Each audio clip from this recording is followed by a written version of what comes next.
You know the funny thing, she even told me one brother came from Canada, or what was it, Canada, to come and visit her. Another person came from Dallas to come to the house. I'm like, yeah, these people are already in abroad. Me, I'm still in Nigeria. Is this the kind of people I want to be competing with? Well, better tell me what I'm doing. Let me. So there's a 21 days rule of friendship, and there's a 90 days rule of relationship. Bros, if you don't have money, and you want to go and marry a sister in another city, this sister, she chopped my money, but not directly. Hello, hi. So we're here again to talk about the continuation of our conversation from the part 1. I want to believe that if you're watching this part, you must have watched the part 1, where we sort of spoke about how we met and how we decided to embark on a long distance relationship. You know, so a lot of people have asked for the part 2, and here we are, and we trust that you would enjoy every bit of everything we have to share today. Once again, my name is Victor, and my wife here, her name is Chika. So my wife's name is Chika. Nice to meet y'all. So, but we are the King Builders. That's right. And we welcome you once again. Right. All right. So part 2. Okay. So I think a long distance relationship has like a lot of dimensions, right? Okay. It makes you like piecing these parts together is a little bit confusing because we know a lot of things were going on in real time versus the digital space versus communication. So it was my life, your life, talking across digital devices, and then talking to our families and all of those things. But anyways, I think what the part we want to focus here is, I'm going to just bring up this conversation. When I think I told a couple of my friends when I was about to get married that I'll be getting married, I'm going to Nigeria. And then one of the ladies said to me, really, who are you getting married to? I'm like, oh, my husband is in Nigeria. And she was like, when did he propose? Where did he propose? I'm like, I'm not sure we talked about any. Like, they were like, maybe I hit the proposal, right? And I'm like, no. She was like, where is the ring? I'm like, what ring? She was like, hell no. He better send the ring in the mail. Send the ring in the mail. So I'm like, what? Anyways, so now my husband actually has this principle, right? He said it's a 90-day principle, and I'll let him elucidate on that. And that principle in his books says that a person is going to know if they're going to be married to someone within 90 days. If after 90 days someone is talking to you and talking to you, that person most likely knows where he or she's headed with you, right? And it's either, if they're not making their intentions clear, you should actually seek to figure out what their intentions are going to, right? So it's 30-day rule. It's kind of a 90-day rule, sorry. So when he mentioned that to me, because the first time we started speaking, I think we spoke for the first week, right? And that the next week he told me straight up that he wanted us to be married. You know, that came out of nowhere. While it didn't sound strange to me, but you know, I felt like the audacity of it was very, very pronounced.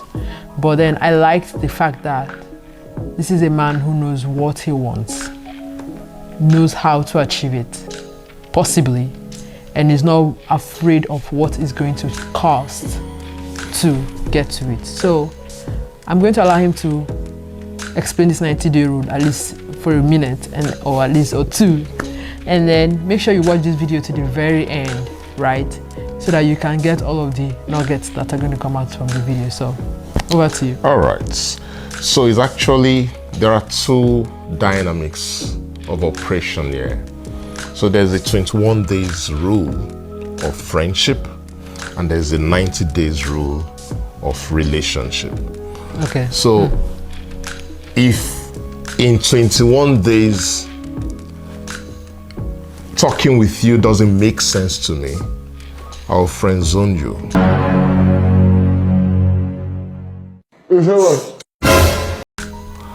And from friend zoning you, I may just delete your number and just put you in one side of the divide. That's okay.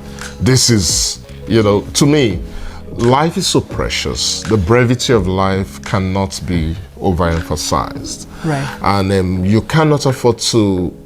At that time of my life, when I started speaking with you, I was already 35. So I wasn't just some rookie who had not had emotional traumas before then. So, and I was not willing or ready to go through any of that anymore. So I decided to begin to live life intentionally. Preach. Right? Pastor. So I remember when we're, courting, then I always tell you about the need for us to be intentional about any decision we're taking. So I was very detailed oriented. As then I was already, a GM of 2 different companies. If I could lead businesses, why can't and succeed in the business, right? Why can't I succeed in this area of relationship? So I decided to begin to be intentional about those within my circle of space. So, and that's what brought me to that 21 days. In 21 days of meeting you and talking with you, I must know if I want to talk with you again. In terms of the psychological compatibility, the cerebral I used to tell people then that intelligence turns me on, right? Other people, maybe beauty turns them on, but me, if I can speak with you and we can reason at that high level, I think they call them sapiosexual or whatever that means, right? So, but if we cannot operate on the same cerebral,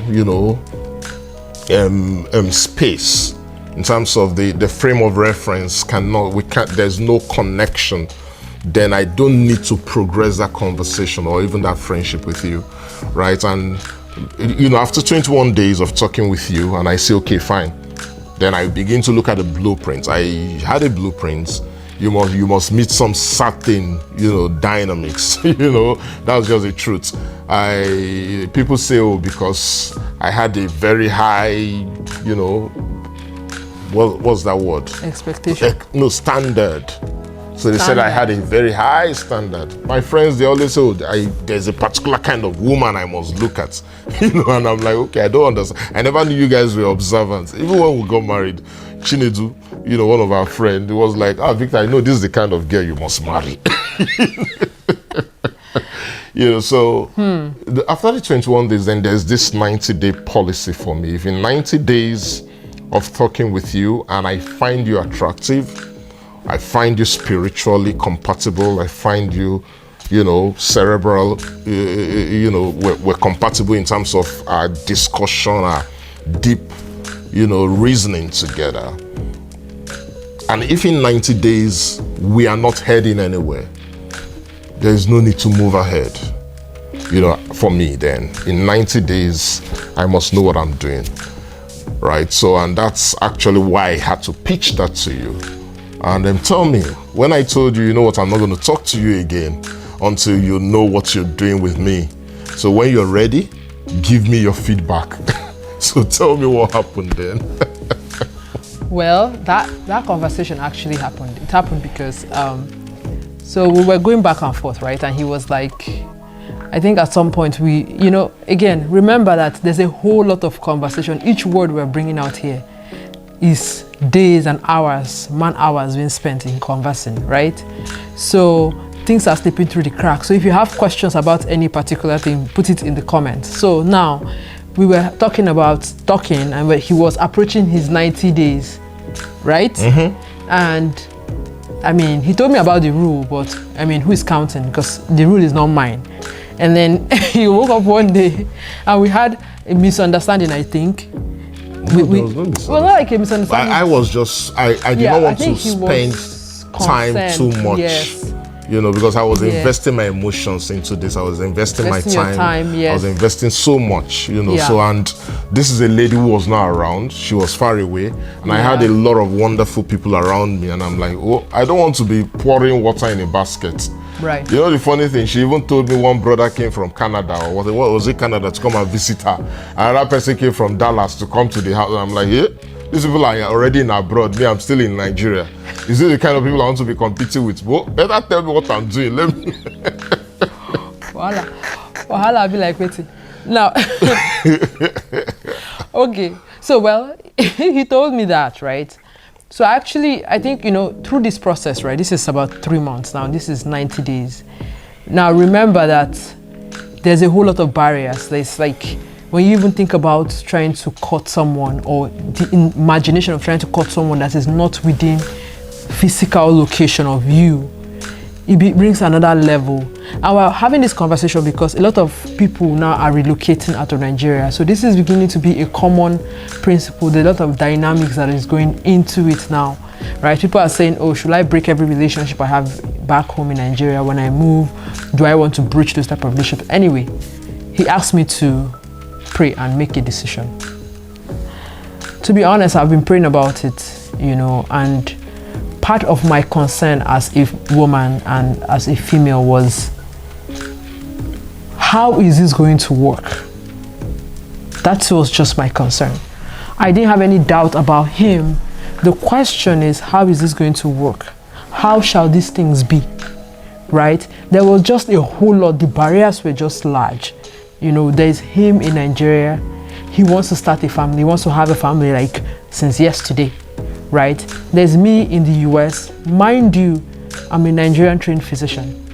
Right? I'm here. I was studying doing my master's. I was studying for a lot of exams, a lot of boards. So you can see my own dilemma, right? Of, okay, is this going to be my life? How am I going to progress this?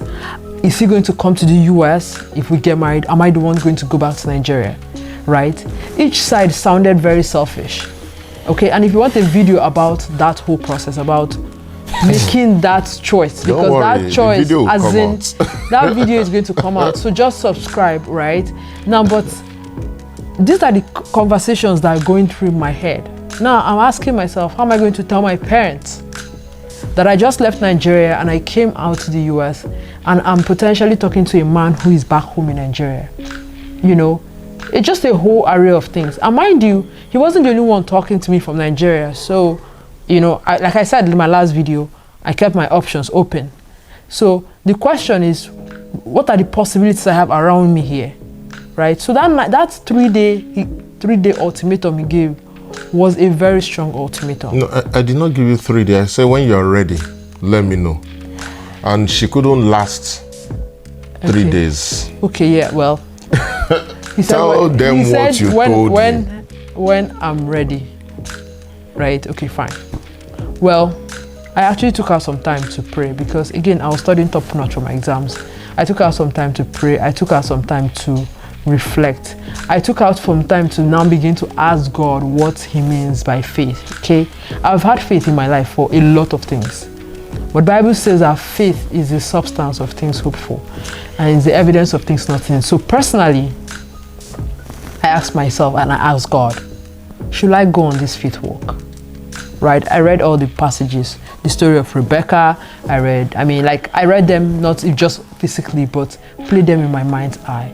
And God actually had to expound to me that he's able to do, right, exceeding abundantly above all that you can ask or think. All of these things you're thinking about, all of these things you're worrying about, leave them for me. Right? Do you trust me enough to go on this journey? And this is the question that my husband continues to ask me even up to today. He asked me, do you trust me that to lead you in the right direction? Do you trust that I'm not going to lead you astray? Actually, it was very difficult to trust, just because he's not within reach. He's not even a person that I know that closely. It's not all these ones now that you can you're going out with someone, you're going to sit down. Even the so-called marriage committee rule of you have to meet in a family house. There was no even family house meeting. That one was gone. So what was I supposed to hold on to? I had to hold on to God and hold on to faith. And I had to believe and trust that what he's saying, right, he's going to stand by it. Right? And that's what exactly it was. So after 2 days, I called you, I was like, fine, that I'm game. No, this is how she's put it. She said you want to kill somebody, right? I was like, what did I do? When did I say that? Yeah, you say for 2 days she couldn't speak to me. That is as if she was not existing, that she couldn't function well. Those are the things you told me. You are trying to filter it. I'm not filtering anything. Okay. Go So ahead. she couldn't function well. Because while it is true that the man should do the chasing, men, is also true, and you need to pause and be sure that where you have been pouring water, you've actually been, gathering some momentum, and you need to get some feedback. If you don't get feedback from what you've been doing, what's the essence to you keep doing it? So I muzzled up the courage to sort of challenge God and challenge her and tell her, you know what, if truly this is meant to be, you should be able to hear from God and let God speak to you. I'm not going to push beyond the way I can. I'm in Nigeria, so you are there in the US. If you look at the scheme of things, the dynamics, you will see that somebody abroad will always want to have a upper edge, a higher edge rather than somebody back home in Africa. But when you're going with God, you're always going with the majority. So I know I was with God. I know whom I believed. I know what He told me. The truth of the matter is that my wife told me, and she said that when she saw my message, hello, hi, my name is this, that she knew this guy is coming for marriage. You skipped that part. 100%, yes, that's true. She said that she just knew this is not just that kind of great thing from the blues, that this guy is coming for marriage. And that is different confirmation from, the Spirit of God speaking to you and also confirming His word through her. So if you don't have confirmation, don't push. Relax. Just be at rest, be at peace. I was 35 years, but that's not the end of the world. Right. They've already called me. I have refused to marry. So I was already going with that badge around me. Oh, that brother has refused to marry. That brother has refused to marry. So it was no longer a burden to me. I was performing in church. I was doing what I needed to do as a business guy. I was helping my family. Just make sure you don't get your life fixated or paused because one part is not working or you've not seen the manifestation of what God has spoken concerning you. So just make sure you keep working, keep doing what you need to do. And you see that in no time, at the time you least expected, at the wrongest of places, who would have thought that the Victor that grew up in Oshodi, would be proposing to a baby in America? I never knew, and funny enough, the truth of the matter is that the secret about my coming to the US, she spurred me on. She gave me the right information. That would be another video entirely, on what to do and what not to do. So if you're a couple or you're trying to relocate or you have love for somebody, God can do it. Don't look at the Jericho wall in front of you. Just trust God, trust the process, and you see that God will direct your paths and He will order your steps and make things work out for you. So the deep truth about this part of our life and why we're trying to share it is to encourage people that truly God is still in the business of what? Helping His people get married to their own bone of their bone and the flesh of their flesh. Don't think that anything is impossible with God. The lady or the man may be far away in Australia, but with God, all things are possible. As far as you will trust Him, trust the process. Mind you, while we were having all this conversation, we also initiated the process with the church, the leadership. There was counseling, there was, parental consent, that was sought. Even at some point when I said, I visited the father, the first video. I said that by the second time I said I wanted to go, the father said, go back to the church. Don't come and disturb me. Yes. And that's because when you have parents who will not just be moved by, oh, you have money, you don't have money. No, I have a standard So please, parents, if you're watching this, hold on to what you believe. As far as it's within the confines of the scriptures, make sure you don't cower because one brother has money is coming to, to ask your daughter's hand in marriage. I see a lot of parents, immediately, bro, has money, they will throw away all their walls just because the person has money. No. The brother may have gone to borrow the suit. And the reverse being the case as well, right? Of if the person, for example, we're going to bring up this conversation now that you brought it up for a lot of parents, right? A lot of us now have like children who are in other countries. And you can imagine the dilemma you have if, for example, you have worked so hard, sponsored your child out of the country, and your child wants to marry someone that's maybe back home in Nigeria, just depending on the level that you put in that effort, right? So you can decide and say, you know what, please don't bring anybody that is not where you are to me, right? And that's a very big thing, because even as the person who wants to be married, or you are planning to be married, you're talking to someone back in Nigeria, back in Africa, wherever country that you are, and you're saying to yourself, how am I going to broach this conversation, right? You're seeing all your friends, some of your friends get married to people that are maybe in the US, in Canada and everything, right? It becomes a very difficult conversation depending on the kind of family you come from. So being able to, have an open mind is very, very important in this kind of conversations. But now I have a question, because I know this question came up just very recently. A lot of people are relocating out of Nigeria, right?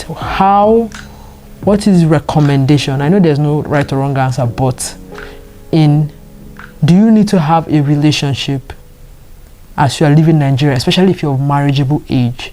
Say you're in your 24, 25, 26, 27, and you're going to a different country and you're not talking to anybody like I did.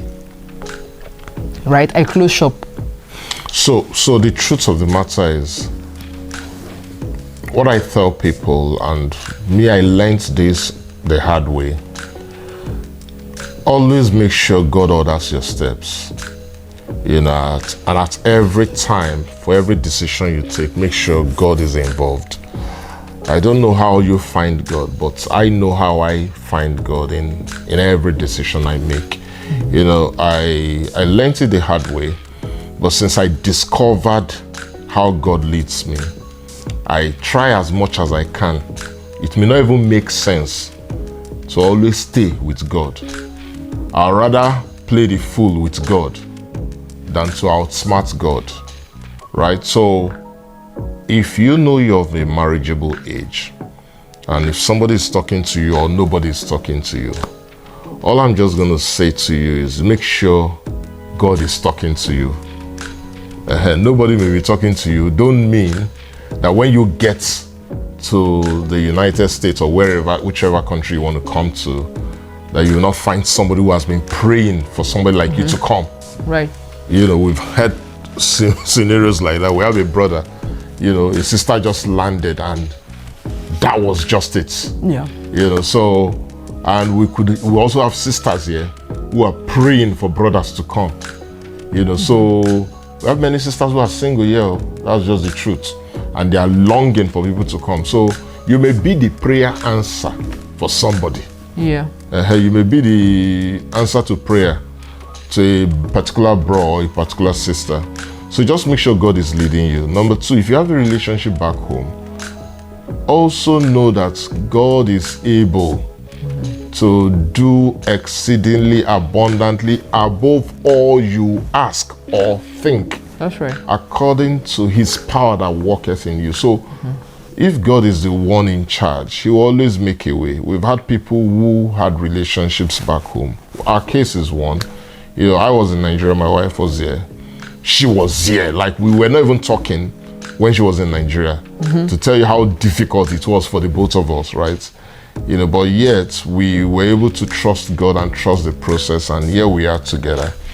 So if you want to ask more questions in that line, maybe you can throw right directly to us, and we may assist you and guide you. There's some information that are meant for the private conversation, right? So that you don't say, you don't quote me wrongly and say, this brother said this, right? There are some things you need to do.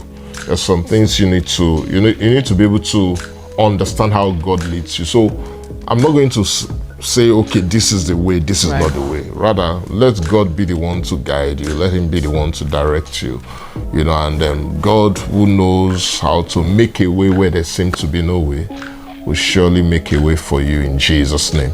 Amen. Well, to your point, also, like personally as a female, as a woman, I would say that I think we should also be very pragmatic and very realistic. I said it in the last video, right? We're going to link the video. One of the things I realized as I got to the US is I realized that my husband possibly will not be in the US, right? If you are back home in Nigeria and you had your undergraduate education in Nigeria, you had high school in Nigeria, the possibility that you probably be married to someone when you get to a different country is very, very low. And I say that not because I'm God. Of course, that is why there is God, right? But the possibility of you being married to someone else, because people tend to form connections. People get to know people. And those education years are like a long time that gets you to know a lot of people through different ways, right? When you come to a new country, there's a whole lot of adaptation that is very steep. And so the people that are here that you're meeting, they've already done that adaptation, just depending on where they are coming from. Some people who are here, they've done high school, they've done college, right? In their mind, those are the people they are looking at. Those are the people that they know. When you come from Nigeria and you are acting all JJC and probably, saying different things, the understanding, the culture is different. In fact, what you hold very high in esteem, especially as a Christian, might not like they don't hold it just might be a different outlook, different lenses, right? So you find it very difficult sometimes to adapt. So you find out that you are kind of, as if you are in the wrong bag or wrong association. So always remember that. Don't throw away your contacts. Don't just say, oh, I'm not speaking to anybody from Nigeria. Don't just lock down your phone. A lot of people, when they come to the different country, they just shut down their social media. They start a fresh new social media. Well, for different reasons, and you might be right. But always remember that if you want to be married, you're going to know you have to meet people.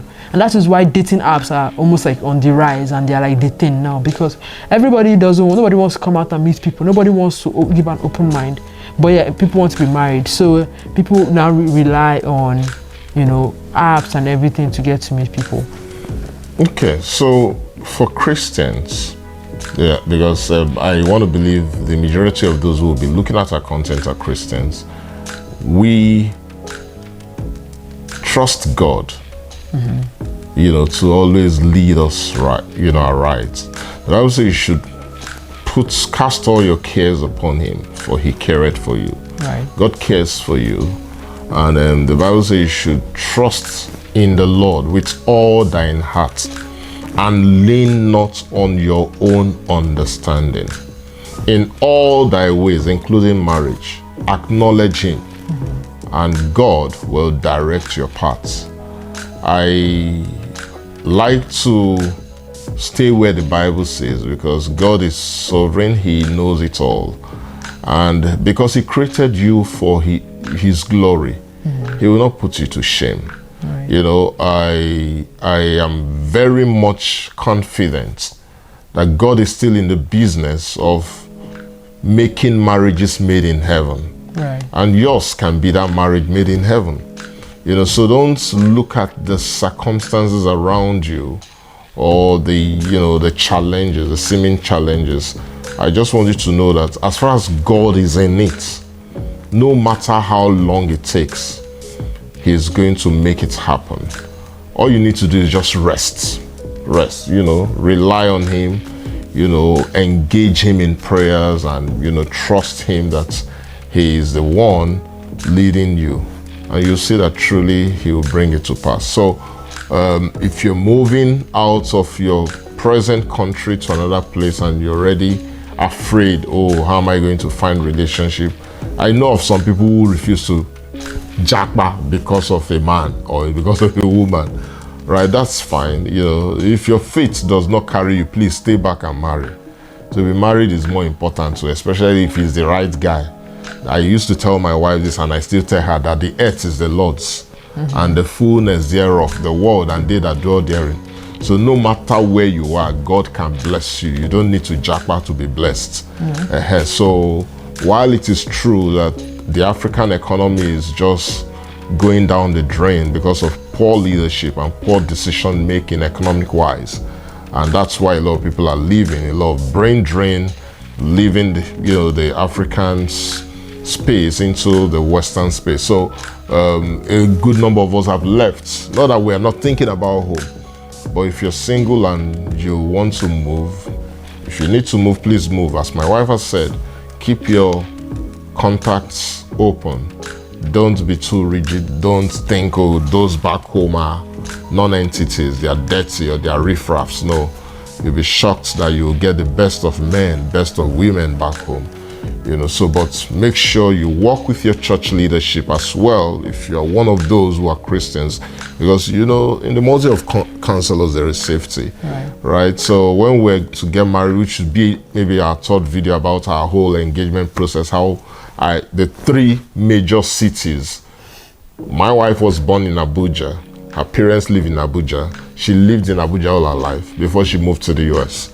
I was born in Lagos. My parents lived in Lagos. I lived in Lagos all my life, so now that she now lives in the US, she now has some leaders over her. So we had to go through the 3 leadership circle.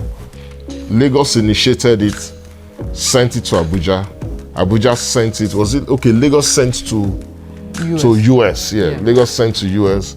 US now sent back to Lagos. Lagos now sent to Abuja. Abuja, as in I traveled. Bros, if you don't have money and you want to go and marry a sister in another city, I traveled, and all my flights to and fro were not cheap. But God provided though. This sister, she chopped my money. But not directly. The funny thing, I set up a singing group with some of my friends in Lagos. The day of the inauguration, that I was supposed to be there to feature, this sister matter took me away. And one of my key pastors, my one mentor pastor, called me and said, "Victor, where are you? You've set up something, the whole church is there, the GS is there, where are you?" I said, "Sir, I'm in Abuja, I'm on my way, I want to go and marry." That will be another conversation for another time. So I'll leave my wife to wrap up now. And we sure will see you in the next video. In general, right, to wrap up, we agreed to take on this faith journey, right? It was not without challenges. And I promise you, we're going to talk about the challenges that we faced and the things to avoid, right? The pillars you should have, right? And then the pitfalls to avoid, because this is a very slippery slope. If you are in this process, you actually can understand with us and agree with us that was a slippery slope. But if you're thinking about it, you're contemplating it, take that step, right? God is watching you. We always say, do it afraid. Yes, you have to do it afraid. That is what faith is. Just do it afraid. That's the definition of faith. And as we can see, this year is going to be 5 years of us being married and doing it afraid. It's not going to be any different. Your story might be different at the end of the day, but when you're holding on to God, it becomes the blueprint for what you need to do. All right? So I hope this has blessed you. If you have questions, I'm sure a lot of people that are watching will have questions. Put them in the comments. If you have questions that you want us to elucidate on, we're going to make videos about them, and then we can go into details, because I can tell you that 2 years was power packed. Yeah, the 2 years of waiting. No, it used to be the lady in waiting. It was now the man in waiting. I will share that because I went to buy suits in advance, bought 4 pairs of shoes, bought how many pairs of suits. Thinking I showed her the video. My wedding suit is ready. For real, oh, But it didn't take one. It still took 1 more year before that wedding finally took place. He was like, he has I bought had to his go and buy wedding another suit. one. I'm like, which wedding suit? Where? You know. From where to where? Don't worry, guys. Thank you so much for Alright. staying with us. Subscribe, please, and we trust that you'd enjoy every bit of what we have to share. Alright. Thank you. Have a blessed day. And have a great day. Yeah.